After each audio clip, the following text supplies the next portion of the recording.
ॐ जननीं शारदां देवीं रामकृष्णं जगद्गुरुं पादपद्मे तयोः श्रित्वा প্রণমামি মুহুর্মুহু। ঠাকুর মা স্বামীজি, ভগবান শ্রীরামকৃষ্ণদেবের অন্যান্য পার্শ্বদবৃন্দ, সকলের উদ্দেশ্যে আমার ভক্তিপূর্ণ প্রণিপাত নিবেদন করি। রামকৃষ্ণ সংঘের সমস্ত সংঘাধ্যক্ষ মহারাজদের এবং সহসংঘাধ্যক্ষ মহারাজদের উদ্দেশ্যে আমার ভক্তিপূর্ণ প্রণাম জানাই। সংঘের সমস্ত গুরুজন পদে ভক্তিপূর্ণ প্রণাম নিবেদন করি। অন্যান্য সন্ন্যাসী ব্রহ্মচারী মহারাজদের আন্তরিক শ্রদ্ধা নমস্কার জানাই। ভক্তবৃন্দের উদ্দেশ্যে আমার আন্তরিক শ্রদ্ধা রইল। গানে আছে, করুণা পাথার জননী আমার, এলে মা করুণা করিতে। মায়েরই সন্তান স্বামী চন্ডিকানন্দজি মহারাজ এই গানটি রচনা করেছিলেন। তারপরে লাইনে বলছেন, তাপিতের তরে নরদেহ ধরে অশেষ যাতনা সহিতে, ত্রিদিব ত্যাজিয়া এ ধরায় আসা সন্তান তরে কত কাঁদা হাসা, অহেতুক তব এই ভালোবাসা পারি কি গো মোরা বুঝিতে। এই যে করুণা পাথার, করুণার সমুদ্র,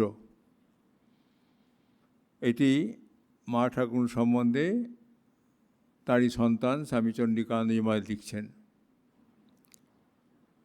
দুটি শব্দ আছে, মা এবং জননী।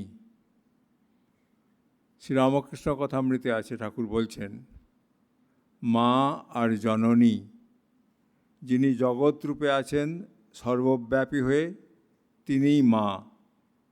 জননী যিনি জন্মস্থান, জগৎব্যাপী যিনি, তিনি হচ্ছেন মা। যে মা দেবীরূপে বলেছিলেন, একই বাহম জগতি অত্র দ্বিতীয়া কা মমা পরা। অসুর বিনাশের সময় অসুর যখন বলেছিল যে তুমি তো বলেছিলে একা যুদ্ধ করবে, কিন্তু তুমি একা না এসে আরও অনেক সৈন্য তোমার সঙ্গে সমস্ত সঙ্গী সাথী নিয়ে এসছো, তারা যুদ্ধ করছে, এই কীরকম কথা হলো? মা বলেন, কি বলছো তুমি? আমি তো একাই আছি, দেখো, তাকিয়ে দেখো। যারা তখন দেবীর সঙ্গে যুদ্ধ করছেন তারা সবাই দেবী অঙ্গে মিলে গেলেন। মা বলেন, একই বাহম জগতি অত্র দ্বিতীয়া কা মমা পরা।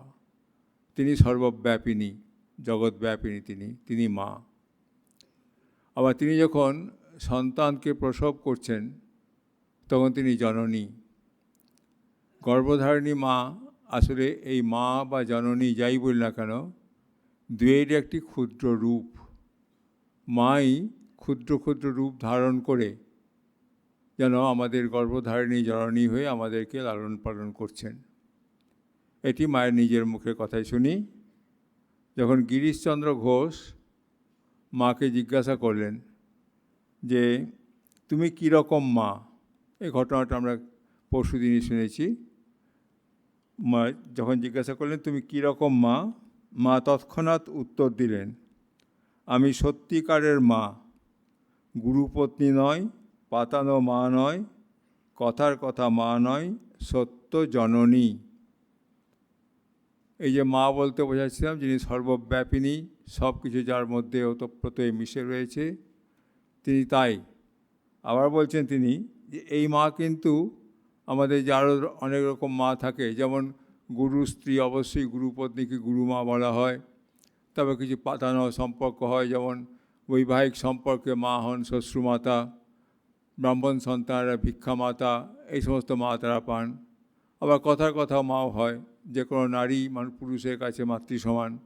মা কিন্তু সেই রকম অর্থে মা নন, সত্যকারের জননী যিনি জন্ম দিয়েছেন। মা বহুবার এরকম জোর দিয়ে বলেছেন যে আমরা সকলেই তাঁরই গর্ভস্থ সন্তান, কারণ তিনি তো বিশ্বপ্রসবিনী, তিনি বিশ্বজননী, তারই ক্ষুদ্র রূপ আমাদের জননী। এখন প্রত্যেকটি সন্তানের কাছেই তার মা হচ্ছেন করুণারূপিণী। গর্ভধারিণী মা মাত্রই করুণারূপিণী।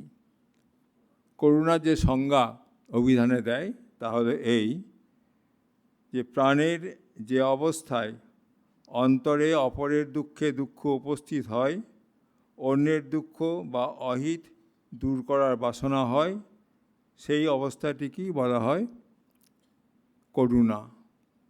অর্থাৎ 1 নম্বর কথা হচ্ছে করুণাতে অপরের দুঃখকে নিজের দুঃখ বলে অনুভব করা, এবং সঙ্গে সঙ্গে শুধু অনুভব করে চুপ করে থাকা নয়, সেটিকে দূর করার চেষ্টা করা। প্রতিটি গর্ভধারিণী জননী তার সন্তানকে যখন বড় করেন, সে কথা বলতে পারুক না পারুক, তার সমস্ত দুঃখ তিনি বুঝে নিয়ে সেই দুঃখ কষ্ট দূর করার চেষ্টা করেন এবং তাকে আস্তে আস্তে বড় করে তোলেন। তিনি তার সেই করুণা যদি না থাকতো, তারপরে সন্তান বাড়তে পারত না। মনুষ্যতর জীবের ক্ষেত্রে সন্তান যতদিন পর্যন্ত নিজে খুঁটে খেতে না পারছে, নিজে খাবার সংগ্রহ করে খেতে না পারছে, মা তাকে দেখে, তারপর তাদের সম্পর্ক ছেদ হয়ে যায়। মানুষের ক্ষেত্রে কিন্তু সেই সম্পর্কটি সারা জীবন থাকে। কিন্তু এই যে মায়ের স্নেহ, এই যে মায়ের করুণা, এটি কিন্তু গণ্ডিবদ্ধ, সীমাবদ্ধ, শুধুমাত্র তার নিজের সন্তানের প্রতি সেইটুকু থাকে। নিজের সন্তান ছাড়া অন্য কোনো সন্তানের ক্ষেত্রে তিনি দুঃখ অনুভব করতে পারেন, কিন্তু সেই দুঃখ দূর করার বা তার সেই অহিত দূর করার জন্য প্রচেষ্টা অনেক ক্ষেত্রে করতে পারেন না, করেনও না। এই জন্যেই গর্ভধারিণী মানুষই মার যে করুণা, সেই করুণাটিকে বলা হয় গণ্ডিবদ্ধ, সীমাবদ্ধ করুণা। কিন্তু আমাদের মা শ্রী মা সারদা দেবী ছিলেন গণ্ডি ভাঙা মা। তারই সন্তান স্বামী বিশুদ্ধানন্দজি মহারাজ বলছেন, যিনি আমাদের গণ্ডি ভাঙা মা। এই বলার কারণ আছে। তিনি যখন প্রথম জয়রামবাটি যাচ্ছেন, ভেবেছিলেন যে কেউ একজন সঙ্গে করে গেলে ভালো। প্রথম মায়ের কাছে যাচ্ছি, মায়ের চেনা পরিচিত কেউ যদি সঙ্গে করে নিয়ে যায়, তা তিনি মায়ের সঙ্গে আমার পরিচয় করিয়ে দেবেন। একটা পরিচয়ের পরে মায়ের সঙ্গে কথা বলতে সুবিধা হবে। কিন্তু কাউকে তিনি পাননি, তিনি একাই গেছেন। যখন পৌঁছেছেন, পৌঁছানো মাত্রই মা তাকে এমন সাদরে গ্রহণ করলেন, এসো বাবা বলে ডেকে কাছে বসিয়ে তার পথে কোনো কষ্ট হয়েছে জিজ্ঞাসা করলেন। তখন মনে হলো বৃথাই আমি অন্য কারো পরিচয়ের জন্য চেষ্টা করছিলাম। মা নিজের সন্তানকে নিজে চিনেছেন এবং তার আদর যত্ন করেছেন। এই জন্যই তিনি বলছেন, এই মা হচ্ছেন গণ্ডি ভাঙা মা। তার নিজের গর্ভস্থ সন্তানকে মা যেমন করেন, ঠিক সেই রকমটি তিনি করছেন। স্বামী বিরজানন্দজি মহারাজ যখন মার কাছে গেছেন, প্রথম তিনি গেছেন, মার স্নেহ ভালোবাসা করুণা এমনই পেয়েছেন, তিনি বলছেন তিনি আমার জন্ম জন্মান্তরের মা। বলছেন এই জন্মের মাকে তো খুব ভালোবাসতুম, বিরজানন্দজি বলছেন নিজে, এই জন্মের মাকে খুব ভালোবাসতুম, গর্ভধারিণী মাকে খুব ভালোবাসতুম, কিন্তু এই মার ভালোবাসা তাকে ছাপিয়ে গেছে। এইরকম একটি কারণ। তার কারণটি হচ্ছে এই যে মা যে ভালোবাসতেন, সেই ভালোবাসার পেছনে কোনো স্বার্থ বুদ্ধি তো ছিল না।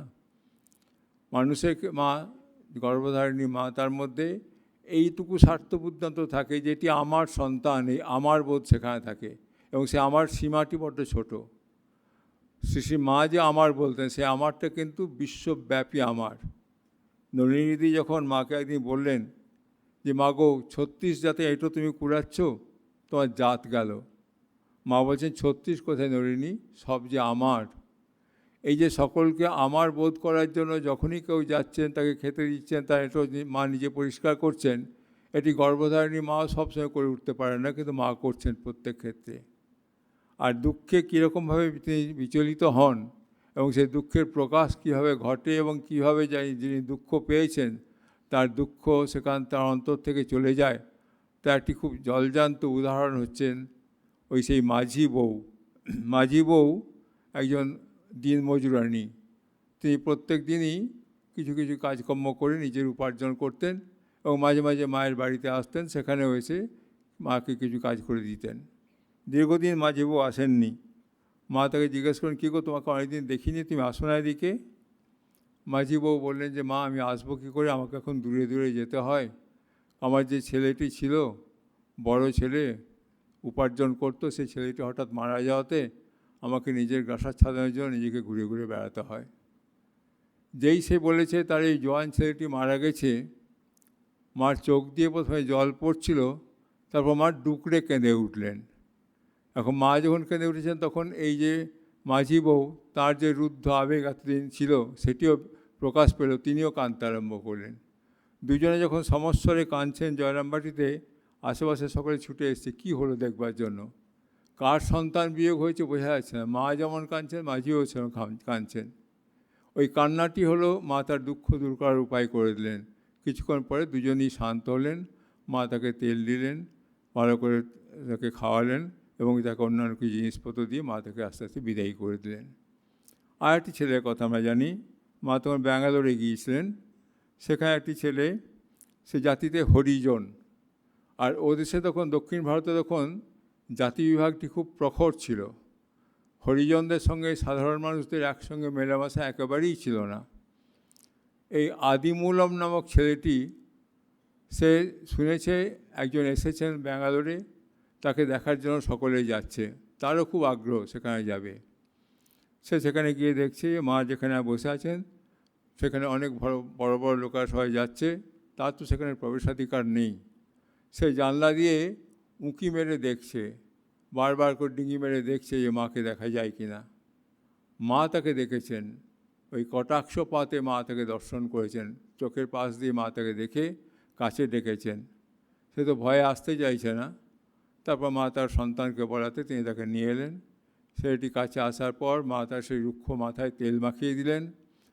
তার সেবকদের বলাতে তারা তাকে ভালো জামাকাপড় পরিয়ে দিলেন এবং মা তাকে দীক্ষা পর্যন্ত দিলেন। এই যে হরিজন ছেলেটি, যার অন্তরে ব্যথা, মা সেই দূর থেকে বুঝতে পেরে তাকে কাছে ডেকে নিয়েছেন। শুধুমাত্র মানুষের ক্ষেত্রেই নয়, অন্য জীবজন্তুর ক্ষেত্রেও মার এই যে করুণা, সর্বগ্রাসী করুণা, এই করুণা প্রকাশ দেখতে পায়। মায়ের বাড়িতে একটি বাছুর ছিল। সেই বাছুরটি একজন খুব চিৎকার করছে। অনেক দূরের থেকে সে আওয়াজ কানে সকলে যাচ্ছে না, মা কিন্তু সে শব্দ শুনতে পেয়ে তার কাছে ছুটে গেছেন, গিয়ে তাকে জড়িয়ে ধরে তার নাভির জায়গাটা টিপতে টিপতে আস্তে থেকে শান্ত করে দিচ্ছেন। এই বাছুরটি পর্যন্ত মার সন্তান। রাজবাড়ির মা যখন জিজ্ঞাসা করছেন যে তোমাকে এই সকলেই কি তোমার সন্তান, মা বলছেন হ্যাঁ। বলছে এইসব ইতর জীবজন্তু, বলে হ্যাঁ এরাও আমার সন্তান, তবে এরা এবার এই রকমভাবেই যাবে। এই সন্তানদের আর কোনো বিবেক বুদ্ধি জাগ্রত হবে না, কারণ এদের জীবনটা এইরকমই, কিন্তু তবুও তারা সন্তানবৎ মায়ের কাছে পালিত হয়েছে। অথবা সেই বিড়ালটি, যে বিড়ালটি জ্ঞান মহারাজ মোটেই দেখতে পারতেন না, দেখতে পেলেই জ্ঞান মহারাজ তাকে প্রহার করতেন, সেই বিড়ালটির জন্য মায়ের কি চিন্তা। সে মা যখন যাচ্ছেন কলকাতায়, জ্ঞান মহারাজকে বলে যাচ্ছেন, দেখো জ্ঞান, ওকে চারটি খেতে দিও রোজ, না লোকের বাড়িতে চুরি করতে যাবে, লোকে গাল দেবে। তারপরে আবার বলছেন জ্ঞান মহারাজকে ভালো করে বুঝিয়ে দেওয়ার জন্য, দেখো ওর মধ্যেও তো আমি আছি। এই যে তিনি সর্বব্যাপিনী, মা রূপে তিনি সর্বব্যাপিনী, সকলের মধ্যে তিনি বিরাজ করছেন। এই মার কথা আমরা যতই দেখব, যতই আলোচনা করব, তাই যত তার কাছে মানুষ এসছে তাদের কথা যখনই দেখব, যখনই ভাবব, তখনই দেখব যে মার এই ভালোবাসায়, মার এই করুণায় কীভাবে তারা আপ্লুত হয়েছেন। আর একটি ঘটনা বলে শেষ করি। মা একবার খুব অসুস্থ হয়েছিলেন। মা যখন সুস্থ হয়ে উঠলেন তখন সকলে বললেন যে সিংহবাহিনীর দয়াতে মা সুস্থ হয়ে উঠেছেন, অতএব সিংহবাহিনী মাকে একটি পাঁঠা বলি দিয়ে সেই মহাপ্রসাদ সকলে আমরা গ্রহণ করব। মা কিন্তু নিষেধ করলেন। ওই তার মধ্যেও মাতৃভাব জেগে উঠেছে বলে সেই পাঁঠাটি জীবন নষ্ট না করে মা সকলকে রসগোল্লা খাওয়ালেন ওই পাঁঠার পরিবর্তে। এরকম প্রতিটি মানুষের ক্ষেত্রে, প্রতিটি জীবের ক্ষেত্রে মার এরকম আপন বোধ ছিল, যেটি প্রতিটি মার, প্রতিটি জননীর মধ্যে থাকে, সেইটি ছিল। সেই জন্যই প্রার্থনা করি মায়ের চরণে, চণ্ডিকাঞ্জলি ভাষাতেই বলি, ভগতিবিহীন হৃদয় আমার, কেমনে পুজিব শ্রীপদ তোমার, নয়ন ভরিয়া দাও প্রেমধার, পদ পঙ্কজ ধোয়াতে। আপনাদের সকলকে আমার আন্তরিক শ্রদ্ধা নমস্কার জানাই।